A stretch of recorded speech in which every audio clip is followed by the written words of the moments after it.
ये हमारे लिए चाची, ये माए चाची, ये रीमा चाची और ये हमारी प्रधानी जी।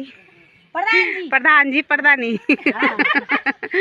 ये शांति चाची, वो है दोस्त, वो मेरी बड़ी, ये भी बड़ी, ये भाभी गाड़ी मीनू बोली माया चाची। हेलो, हम जा रहे थे खाना खाने के लिए। अब खाना खा के घर जा रहे, अब सोएंगे। धूप 5 बजे उठेंगे। धूप तेज हो रही है।